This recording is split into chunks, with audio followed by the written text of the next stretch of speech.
Hi, I'm Emily Chang, author of Brotopia and host and executive producer of Bloomberg Technology.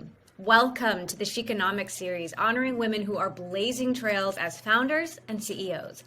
Today, I'm joined by Jody Tatro, co-founder and CEO of Pro Exhibits and Beyond Live, companies focused on delivering the next generation of virtual and live event experiences.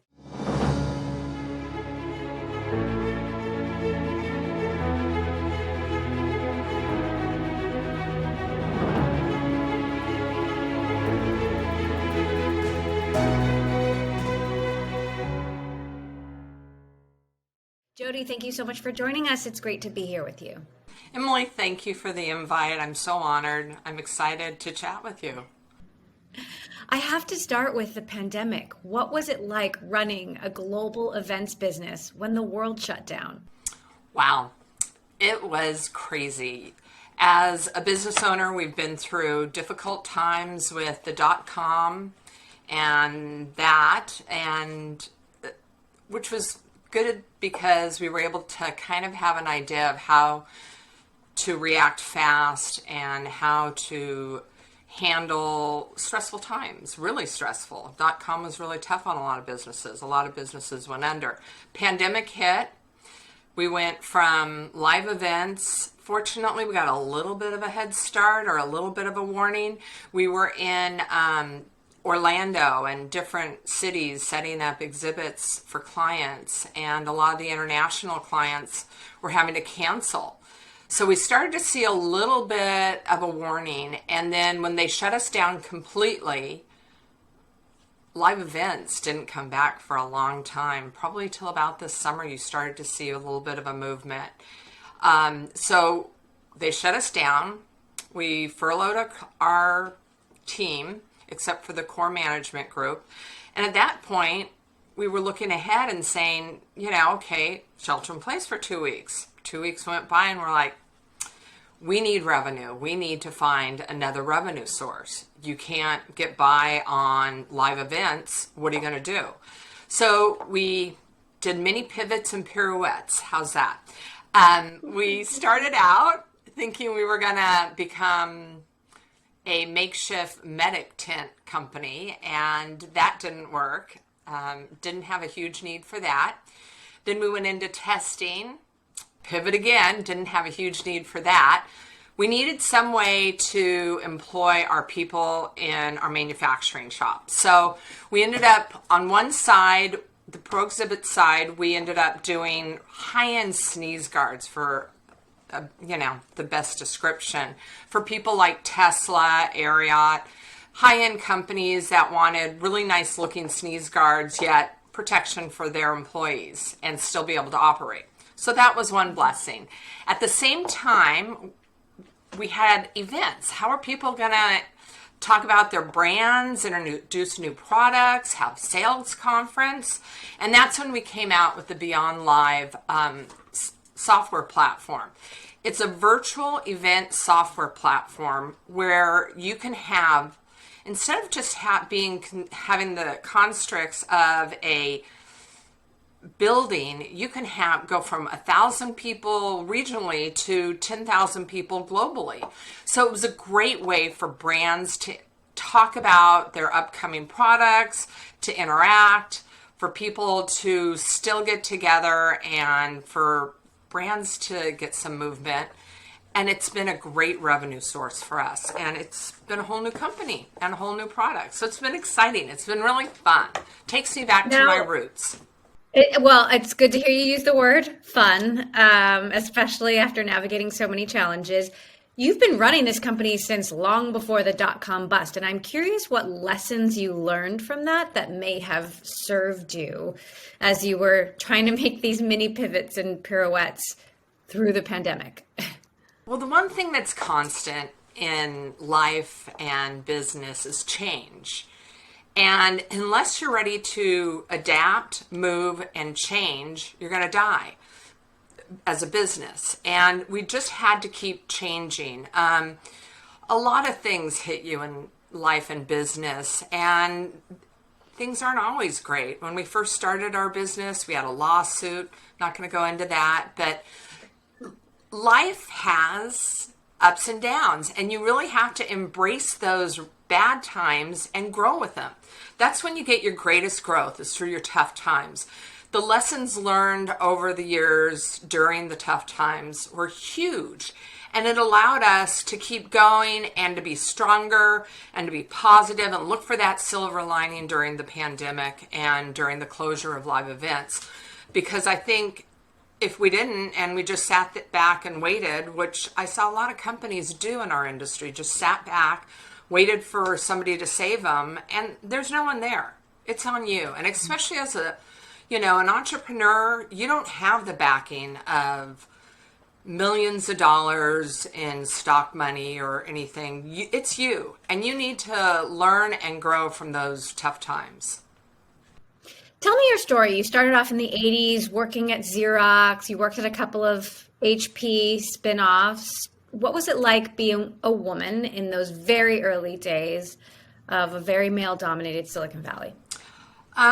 Yeah, lots of fun stories. I'm sure you have stories. Yeah, started off, got out of college with an economics degree, thought, wow, women are powerful, women are just equal to men. No offense to the men in the audience, but I really came out of college with those rosy glasses. And I saw a lot of different things. I think the most shocking to me was when we acquired Pro Exhibits, and I met with a manufacturer with my business partner who's male, and it was the three of us in the meeting, and I was shocked because he treated me like a lamp. And I thought, oh my gosh, this is the 90s. What's happening? We're equal. You're not better than me. I'm not better than you. We're all human and equal. And it was a really big shock and revelation to me that it's still a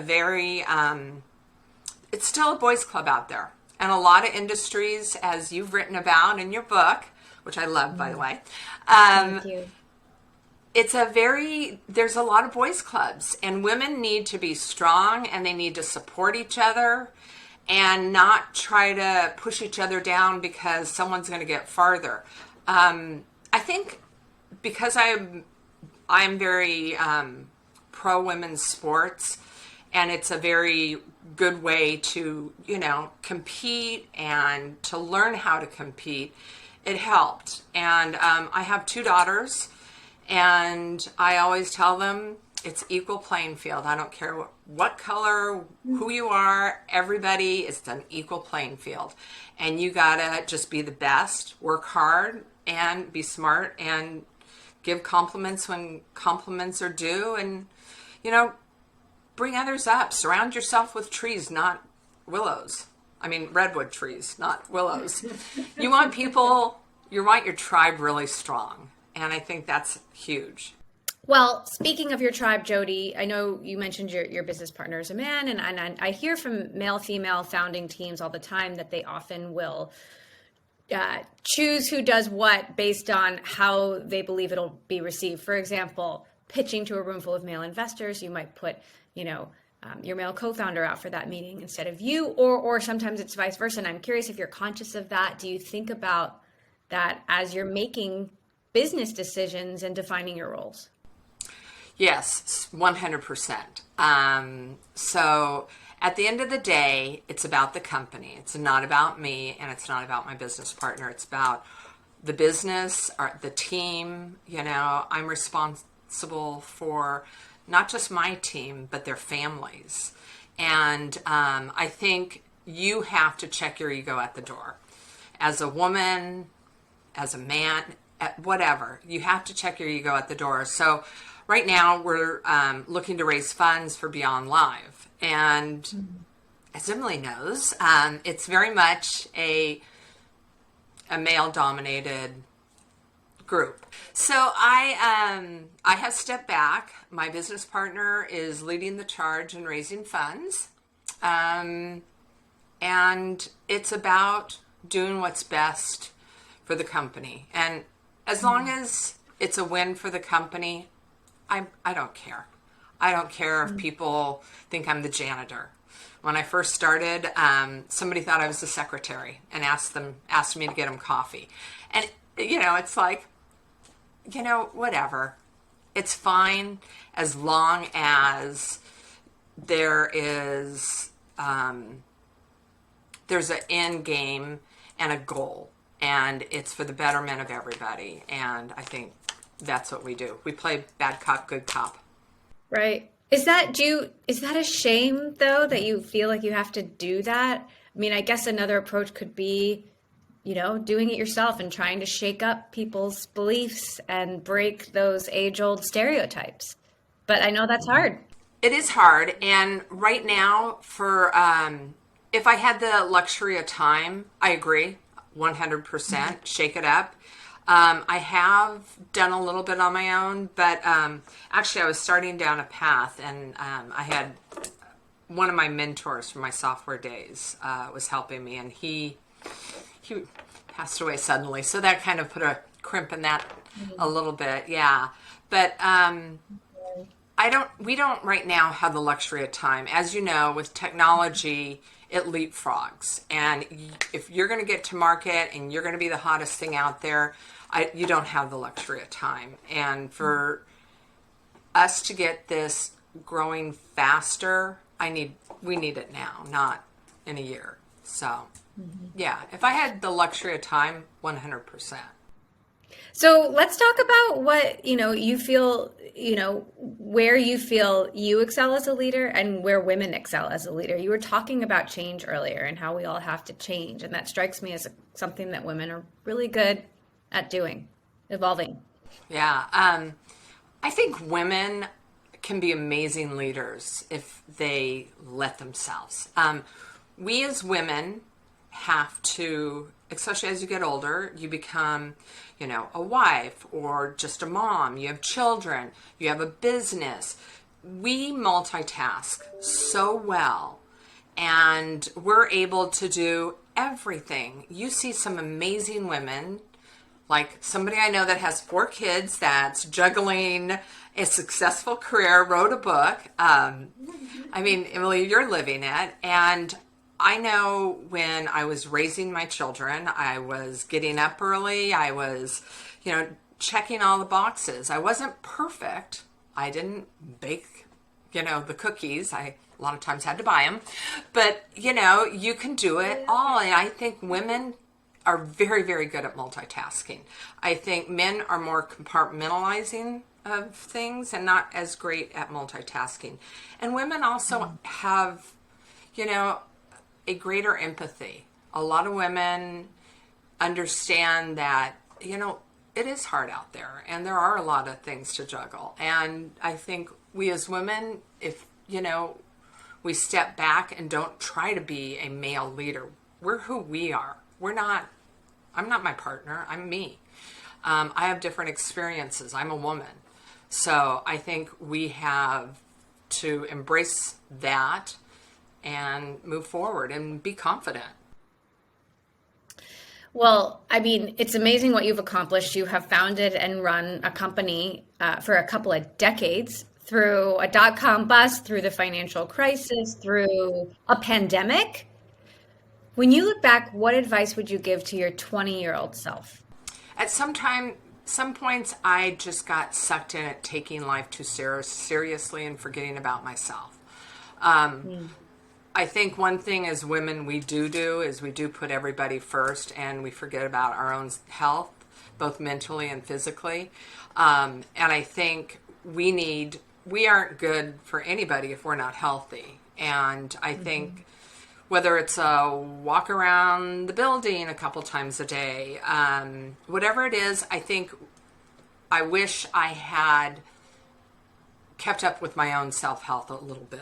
I did once I got a little bit of a wake-up call, and then I went back to my routine. But, I lived on coffee and Diet Coke for a little bit there, and that's not healthy for anybody.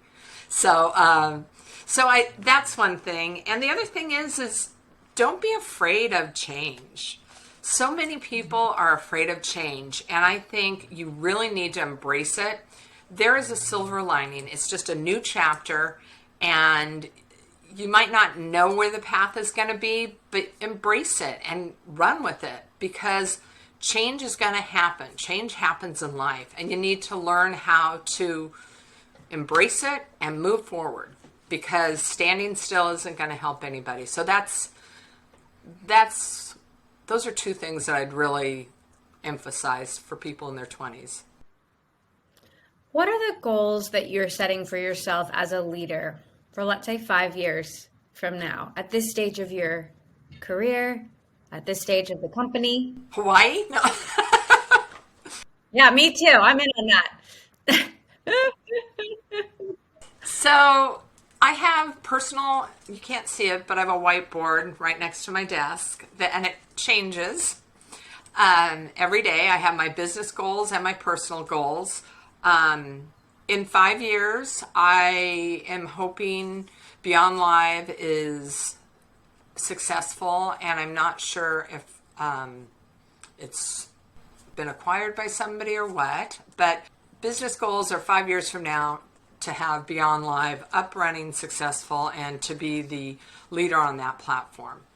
So that's that business goal.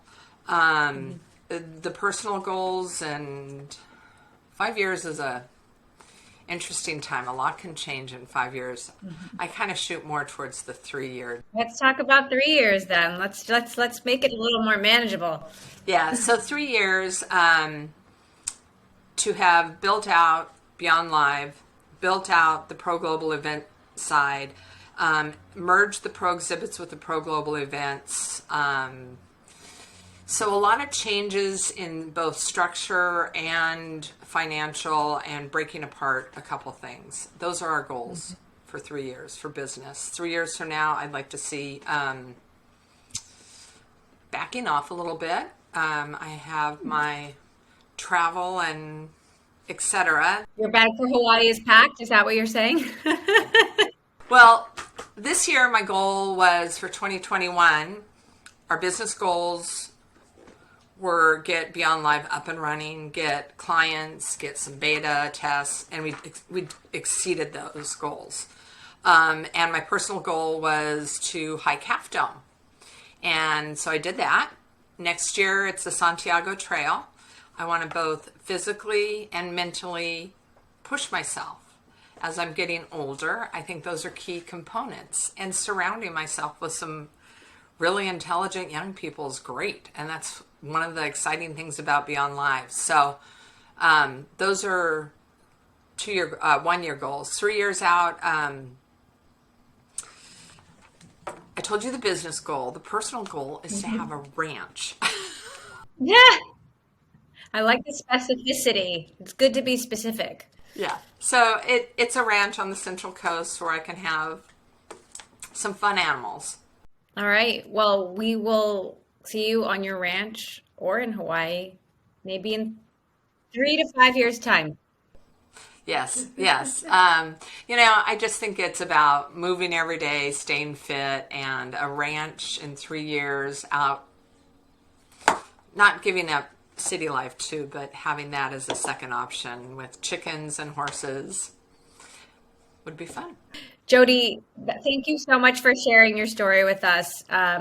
So I really appreciate the opportunity to learn from you, and I think what you've accomplished in 2-3 decades plus is amazing, given all of the tectonic shifts that have happened in technology in that time. So thank you for joining us. We'll keep watching you, Jody. Thank you, Emily. Thank you so much. What you've done for the community and for women is amazing. I thank you. I loved your book. I'm very honored to be on your program. So thank you. Thank you. Thank you. It's great to be here with you.